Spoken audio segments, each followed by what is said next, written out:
ወቅታዊ ጉዳዮችን አስመልክቶ የፌዴሪ ጠቅላይ ሚኒስትር ጽህፈት ቤት ማምሻውን መግለጫ ሰጥቷል። የመግለጫውን ዋና ሐሳቦችን ልንገራችሁ እስኪ።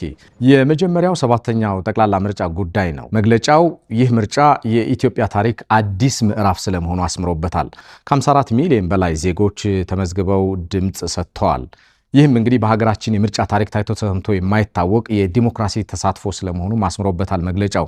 ታዛቢዎችም ይህንን የበርካታ አዳዲስ ምዕራፎች ምርጫ ሲሉ መስክረውለታል። አንዳንዶቹ በውጭ ሆነው ስም ለማጥፋት ቢሞክሩም እውነታው ግን በሚሊዮኖች የሚቆጠሩ ኢትዮጵያውያን በኩራት ድምጽ የሰጡበት ታላቅ ሁነት እንደነበረ በመግለጫው ተጠቅሷል። በኢኮኖሚም ቢሆን ኢትዮጵያ በዓለም ፈጣን እድገት እያስመዘገቡ ካሉ ሀገራት አንዷ ስለመሆኗ ብሎም ግድቦችን፣ የነፋስ ኃይል ፕሮጀክቶች፣ የሴራሚክ ፋብሪካዎችና የአውሮፕላን ማረፊያዎች ግንባታ እነኚህ ሁሉ የተስፋ ቃል ሳይሆኑ በእጃችን የምንዳስሳቸው ተጨባጭ የልማት ፍሬዎች ስለመሆናቸው ተመላክቷል በመግለጫው። ነገር ግን ይህንን ሰላምና እድገት የማይፈልጉ የጥፋት ኃይሎች አሉ።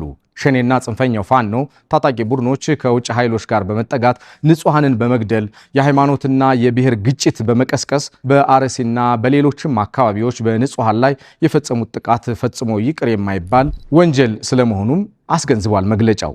መንግስት ይህንን የጥፋት ሴራ እያከሸፈ መሆኑን የገለጸ ሲሆን ጽንፈኝነት በኢትዮጵያ ምድር ቦታ እንደሌለው፣ የፖለቲካ ልዩነት ካለም በጠረጴዛ ዙሪያ ብቻ በምክክርና በህግ እንጂ በደምና በውድመት ሊፈታ እንደማይችልም የኢትዮጵያ ፌዴራላዊ ዲሞክራሲያዊ ሪፐብሊክ ጠቅላይ ሚኒስትር ጽህፈት ቤት ማምሻውን ያወጣው መግለጫ አስታውቋል። በመጨረሻም እንግዲህ ኢትዮጵያ የምትፈልገው የጥፋት ኃይሎችን ሳይሆን ለልማት የሚተጋ ለሰላም የሚቆምና ለወደፊት ትውልድ የሚሰራ ህዝብ ነው። ኢትዮጵያ ታሸንፋለች ሲልም መግለጫው አጠቃሏል።